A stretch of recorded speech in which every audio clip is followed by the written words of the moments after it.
Hello everyone, and welcome to my General Hospital official channel. I hope everyone is having a wonderful day. Before we begin, please hit the subscribe button and give this video a thumbs up. The digital clock on the main nurse's station of General Hospital flickered, its red numbers a silent, pulsating heart at the center of the controlled chaos. 7:02 a.m. The night shift was handing over to the day, a ritual as old as the hospital itself, filled with hushed tones, detailed charts, and the clatter of coffee mugs. But on this Tuesday, September 30th, 2025, the air was different. It was thick with the ghosts of conversations yet to happen, of secrets poised to unravel. It was a day that would not simply pass, it would etch itself into the very foundation of the building, a permanent scar on the timeline of Port Charles. In the dim, sterile light of the on-call room, Dr. Hamilton Finn slumped over a small desk, his head cradled in his arms. Sleep was a fleeting, elusive commodity, chased away by vials of experimental serums and the gnawing fear of failure. Before him, a laptop screen displayed a cascade of genetic sequences, a complex puzzle he had been trying to solve for months. The cassidine-based pathogen, a specter from his wife's bloodline, was a wily opponent, mutating faster than his treatments could be formulated. A soft knock preceded the entrance of his brother, Dr. Harrison Chase. Chase's face, usually a mask of cheerful resilience, was drawn with concern. "You're still at it?"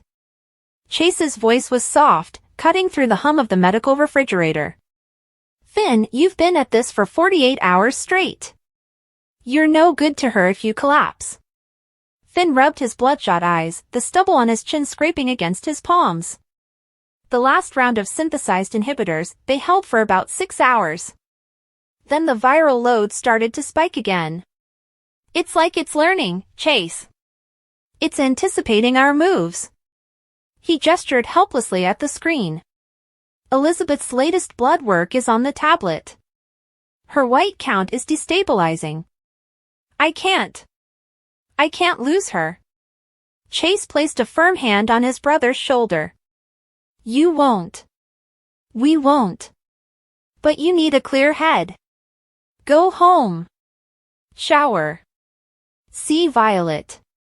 I'll monitor Elizabeth's vitals and page you at the slightest change." That's an order, from one doctor to another. The brothers shared a long, weary look, a silent exchange of shared burden and familial loyalty. Finn finally nodded, the motion heavy with exhaustion, and pushed himself away from the desk, his body moving on autopilot.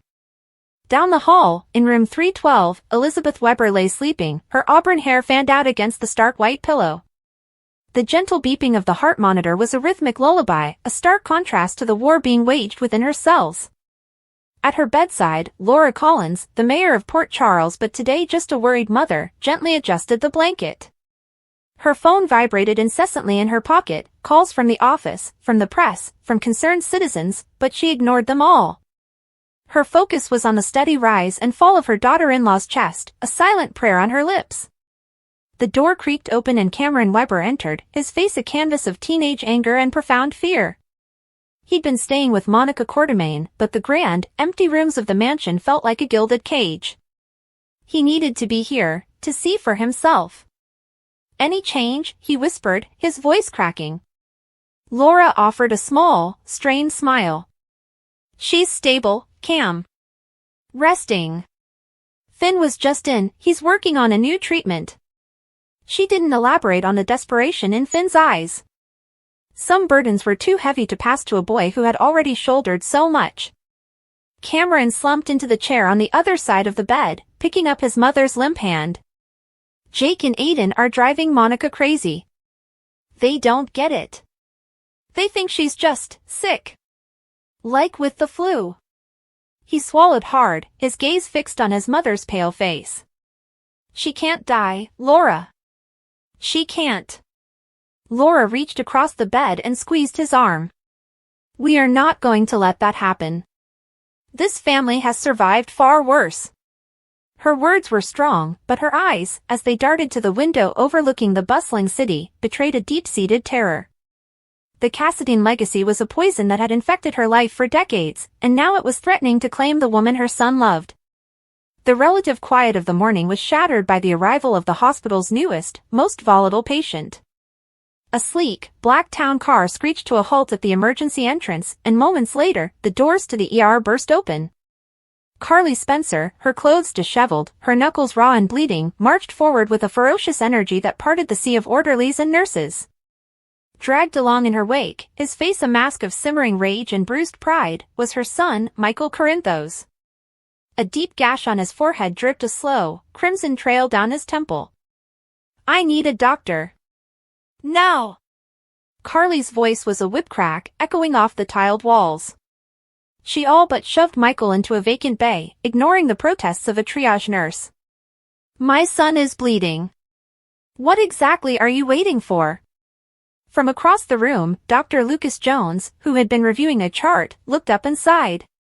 He'd known Carly for most of his life, her tempests were as predictable as they were destructive. He strode over, his demeanor calm and professional, a direct counter to her chaos. "Carly, let the staff do their jobs." "Michael, what happened?" Lucas asked, already pulling on gloves and reaching for antiseptic wipes. "It's nothing," Michael grunted, wincing as Lucas probed the cut. "A misunderstanding." "A misunderstanding?" Carly exploded, her voice trembling with a mixture of fury and maternal panic. "He was at the warehouse, Lucas. He and Drew went in there like a couple of cowboy vigilantes, and look what happened. Drew is God knows where, and you're bleeding all over your shirt." Her eyes welled with tears she refused to shed. The fear she'd been suppressing since receiving Michael's frantic call now boiled over. "You could have been killed. Do you understand that? What were you thinking?" Michael jerked his head away from Lucas's ministrations. "I was thinking that Sonny is my father, and no one, not even Pikeman and his army, gets to threaten him and get away with it. Drew and I had a lead. We had to move on it. And where is Drew now?" Carly shot back, her hands clenched into fists at her sides. "Answer me that, Michael. Is he in another bay? Is he in surgery? Or did they take him?" The question hung in the air, heavy and suffocating.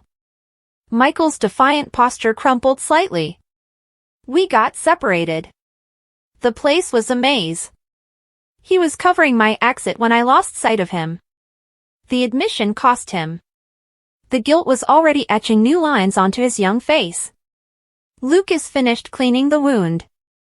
"It's superficial. Needs a few stitches. You're lucky." He looked from Michael's grim face to Carly's devastated one. "I'll get the suture kit. You two, try not to destroy my ER while I'm gone." As Lucas walked away, Carly leaned in close, her voice dropping to a venomous whisper. "This ends now, Michael. You are not a soldier in your father's war. You have a son. You have a company to run. You will not throw your life away for some misguided sense of revenge." "It's not misguided." Michael's voice rose, drawing stares from nearby patients. "He's systematically destroying everything Dad built. He's targeting our family, our business, our friends. What was I supposed to do, Mom? Sit behind my desk at ELQ and wait for the next bomb to go off?" "Yes!" Carly cried, her composure finally breaking. A single tear traced a path through her makeup. "That is exactly what you do. You live. You let Sonny and Jason and Drew handle Pikeman. That is their world. Your world is Wiley, it's Willow, it's the future. Don't you see? If you become like them, then he's already won. He's taken your soul." The raw pain in her words seemed to finally penetrate Michael's armor. He looked at his mother, truly looked at her, and saw the sheer, undiluted terror in her eyes. It was a reflection of the fear he carried for his own son. He slumped back against the gurney, the fight draining out of him, replaced by a cold, heavy dread, for Drew, for his father, and for the man he himself was in danger of becoming. The news of Michael's arrival traveled through the hospital's gossip vine at lightning speed. Up in the private family waiting room on the 5th floor, Sonny Corinthos received the text from his head of security. His face, already a granite mask of tension, darkened further. He turned away from the window, his phone clenched so tightly in his fist the screen threatened to crack. It was Michael. At the warehouse. He's here. He's hurt. Jason Morgan, who had been silently mapping out their next move against pikemen, went still. How bad? A cut. Stitches. But Carly's with him. Sonny's voice was a low, dangerous rumble. He never should have been there. This is on me. I've been too cautious, too reactive. Pikeman is drawing blood from my family now. That ends today. We don't have a location, Jason stated, his practical nature a counterbalance to Sonny's rising storm. The warehouse was a decoy, a trap. We go in blind now, we walk into another one. We need to find Drew. He's the key. He was inside, he might have seen something, heard something. Drew is missing. Sonny exploded, slamming his hand down on a small table, causing a plastic cup of water to jump and spill. He went in with my son and now he's gone. Pikeman has him, Jason. And if he has him, then he has the one person who can connect all of this back to me, back to the operations, back to everything. He began to pace, a caged tiger. I want every asset we have on the streets. I want to know every place Pikeman has ever sneezed in this city. I don't care about the cost. I don't care about the exposure. He touched my son. There is no line I won't cross now. Jason watched his friend, his brother in all but blood. He saw the barely controlled panic beneath the rage. This was different from a business dispute, this was primal. I'll make the calls, Jason said quietly. But, Sonny, we need to be smart. For Michael. For Drew. Recklessness gets more people killed. He should have never been in the line of fire. Sonny roared, his voice echoing in the small room. The guilt was a physical weight on his chest. His life, his choices, had once again put his child in mortal danger. The ghost of A.J. Quartermain seemed to flicker in the corner of the room, a silent accusation. He would not lose another son. He would burn the entire city to the ground first. The tension in the hospital was a palpable force, but it found its counterpoint in the quiet, desperate hope blooming in the psychiatric wing. In a sunlit common room, Spencer Cassidy sat across from Trina Robinson, their hands intertwined on the table between them. For the first time in weeks, Spencer's eyes were clear, focused not on internal demons, but on the woman he loved. My father is arranging the transfer to Switzerland for next week, he said, his thumb tracing circles on her knuckles. The clinic there, they specialize in this kind of post-traumatic rehabilitation. Dr. Collins seems to think it's my best chance. Trina's heart felt like it was being squeezed in a vice. Switzerland felt like the other side of the world. How long? She asked, her voice barely a whisper. 3 months. Maybe 6. It's an intensive program. He saw the tears shimmering in her eyes and his own resolve wavered. Trina, I have to do this. What happened with Esme, what I became? I can't ever let that darkness take hold again. I need to be whole. For myself. For you. I know, Trina said, a single tear escaping and tracing a path down her cheek. And I am so proud of you for doing this. It's brave. It's just. I'm going to miss you so much. What about the baby? What about all the legal things we still have to figure out with my mother and the custody? Spencer reached out and gently wiped the tear away. That's why I need you here. You're the strong one, Trina. You're the rock. You, your mom, and my dad can handle the lawyers, can look after the baby while I'm gone. I trust you more than I trust anyone in the world. He leaned forward, his forehead touching hers. This isn't a goodbye. This is a see you soon. I'm going to get better, and when I come back, we're going to start our life. For real this time. No ghosts. No past. It was a promise, fragile and beautiful, suspended in the morning light. Trina clung to it, to him, memorizing the feel of his hands, the scent of his skin. They sat in silence for a long time, two young souls battered by fate, building a small fortress of hope against the encroaching uncertainties of their future. Meanwhile, in the labyrinthine basement of General Hospital, where the archives held decades of secrets, another kind of search was underway. Valentine Cassidan, his usual aristocratic composure replaced with a frantic intensity, was tearing through a box of old financial records from the late 1990s. Files and ledgers were strewn across the floor around him. "It has to be here," he muttered to himself, his voice a strained whisper. He wouldn't have destroyed it. He would have kept it. Insurance. Anna Devane stood by the door, her arms crossed, her expression a mixture of skepticism and concern. "Valentine, we have been down here for 2 hours. What exactly are you looking for? And what does this have to do with Pikeman?"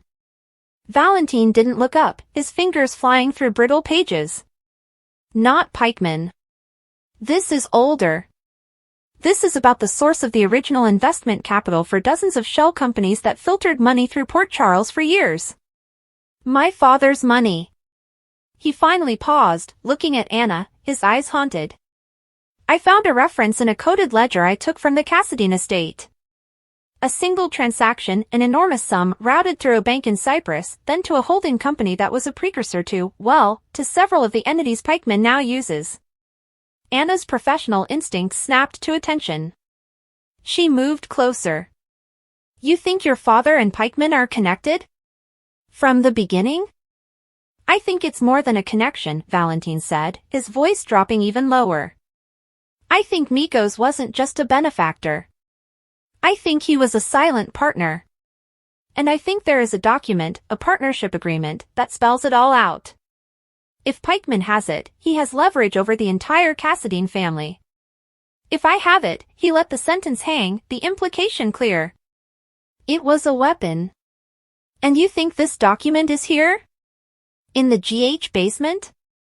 Anna asked, her disbelief evident. "Not the document itself. A key. A bank box number, an account name, something." Valentine resumed his frantic search. "My father was a paranoid man, but he was also arrogant. He believed his legacy would endure. He left clues, Anna. Breadcrumbs for those clever enough to follow. And if Pikeman is following the same trail, he trailed off, the unspoken fear hanging in the dusty air. They were in a race against a ruthless, unseen enemy, and the finish line was a secret that could shatter countless lives." Back on the main clinical floors, the day's drama continued to unfold. At the nurses' station, Brooklyn Quartermain and Harrison Chase found a moment of quiet communion amidst the storm. They stood close, their shoulders touching, a small island of solace. "Any word on your mom?" Chase asked softly, his hand finding the small of her back. Brooklyn shook her head, her usual fiery spirit dampened by worry. "Lois is with her. She's stable, but it's a waiting game. Every time that monitor beeps, I jump." She looked up at him, her eyes searching his. "And you?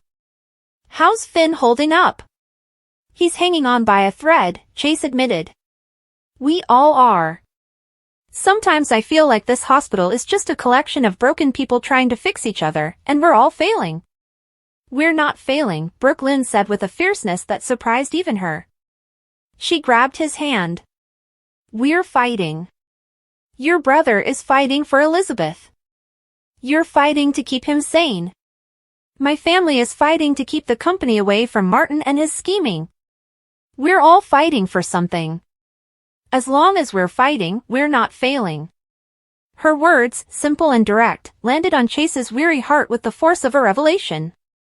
He looked at her, really looked at her, and saw not just the heiress or the aspiring singer, but a partner, a warrior. In that moment, the chaos of the hospital faded away. He leaned in and kissed her, a soft, lingering kiss that was a promise and a prayer all in one. It was a declaration that in a world spinning out of control, they had found something solid to hold on to, each other.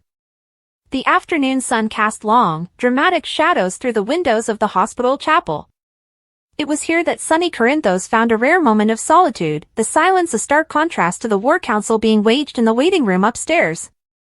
He wasn't a religious man, not in the conventional sense, but he found a certain peace in the quiet solemnity of this space. He stood before a simple stained glass window, his hands shoved deep in his pockets, his shoulders slumped. The door creaked open, and Carly stepped inside. She had finally escaped the ER, leaving Michael to be patched up and transported home by a bodyguard.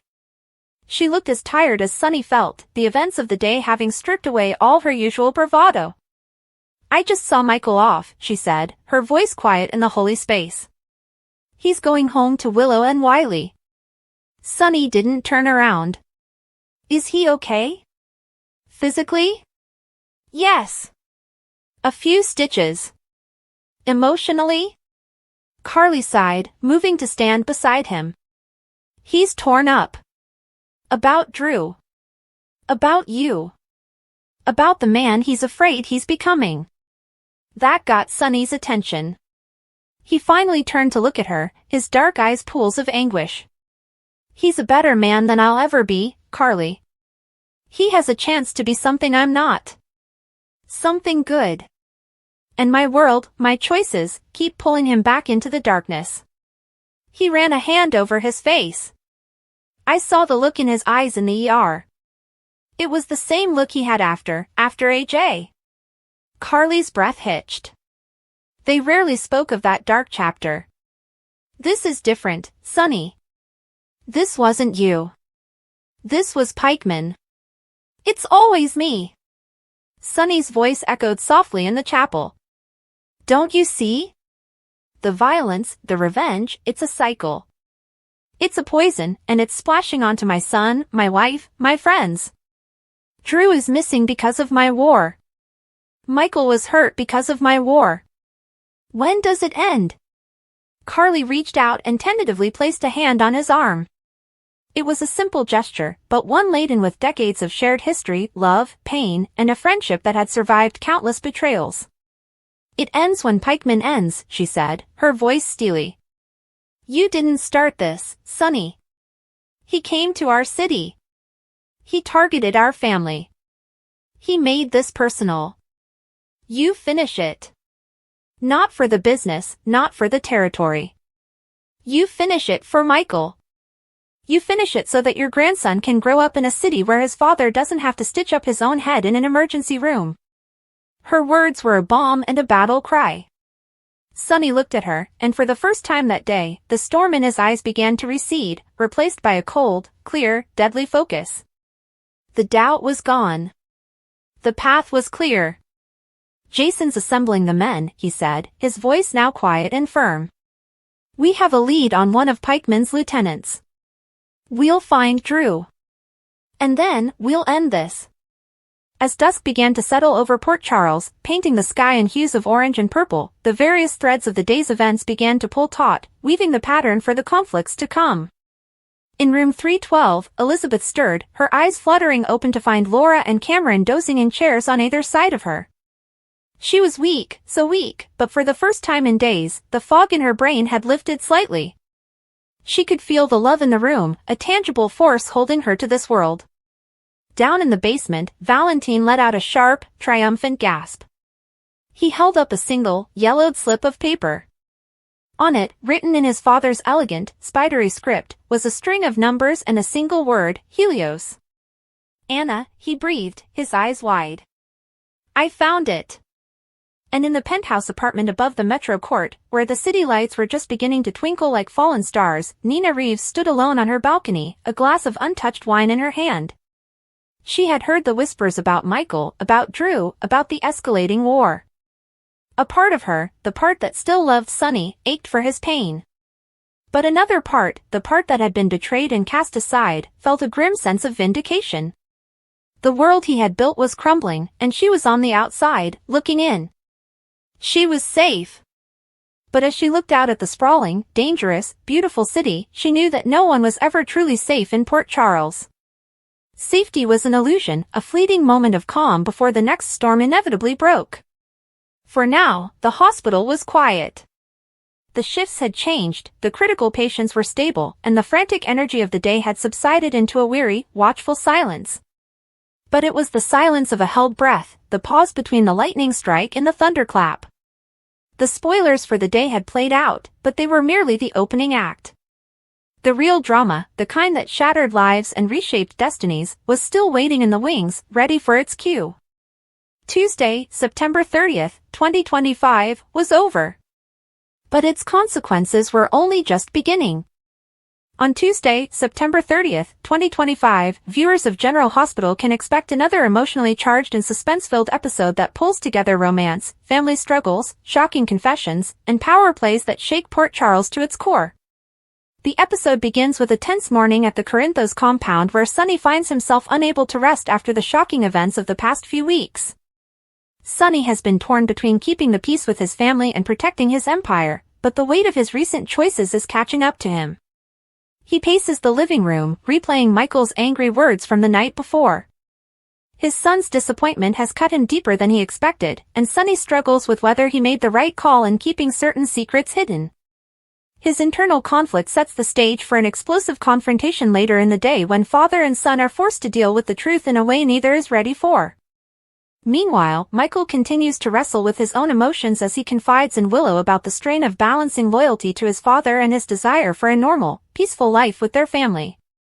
Willow, always the voice of calm and compassion, urges Michael to consider forgiveness, but she knows it is not that simple. The scars between father and son run deep, and the recent danger surrounding Drew's shooting has brought old resentments to the surface.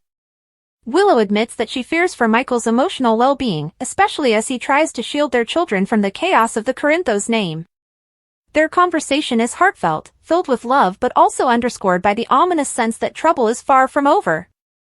Just as Willow tries to reassure her husband that they can build a safe future together, Michael receives a message that threatens to upend their fragile peace, sending his anxiety into overdrive. Across town, Carly finds herself once again in the middle of a family storm as she attempts to keep everyone grounded.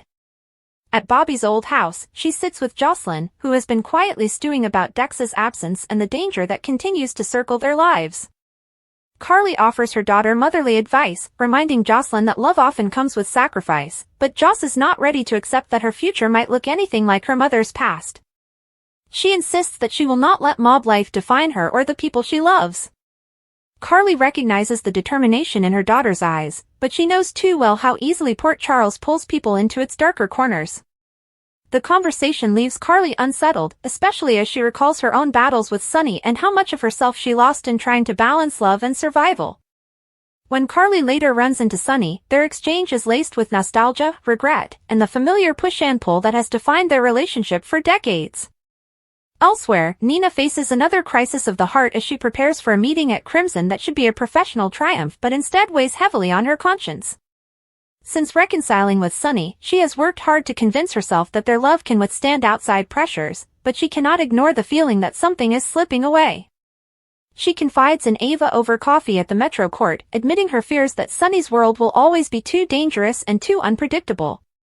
Ava, never one to sugarcoat, tells Nina that she has to accept Sonny for who he is or walk away, because the mob life does not allow for halfway measures. Their conversation turns unexpectedly personal when Ava admits that she still struggles with her own choices and how they affect Avery.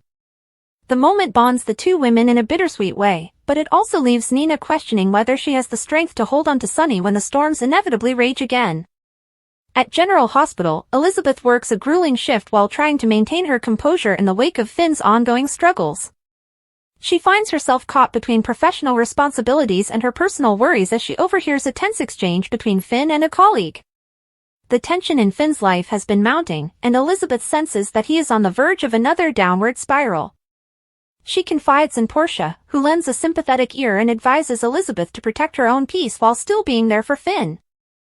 Elizabeth, however, is not sure she can distance herself emotionally.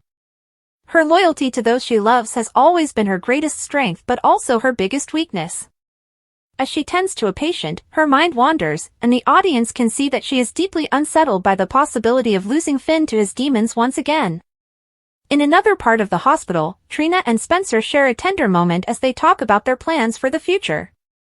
Trina admits that she is both excited and nervous about what lies ahead, especially with Spencer's complicated family ties and the constant threat of danger that seems to follow the Cassidines.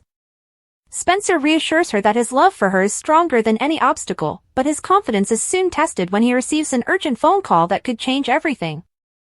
The call shakes him, forcing Spencer to confront the reality that leaving the Cassadine legacy behind might not be as simple as he hoped. Trina senses his unease and pushes him to open up, but Spencer struggles to share the full truth, not wanting to burden her with the darker aspects of his life. Their relationship continues to walk a tightrope between passion and uncertainty, leaving viewers wondering how much more strain their young love can endure. Back at the police station, Dante and Chase dive deeper into the investigation surrounding Drew's shooting. Evidence has begun to surface that points to a potential conspiracy rather than a random act of violence. Chase voices his suspicion that someone close to the family may have played a role, a theory that Dante initially resists but cannot completely dismiss. The two detectives butt heads over how to proceed, with Chase pushing for aggressive questioning of certain suspects while Dante prefers a cautious approach. Their professional tension is matched by their personal struggles, as both men juggle complicated love lives and the constant demands of police work. The scene underscores the sense that danger in Port Charles is never far from home, and that the answers they seek may bring more pain than closure.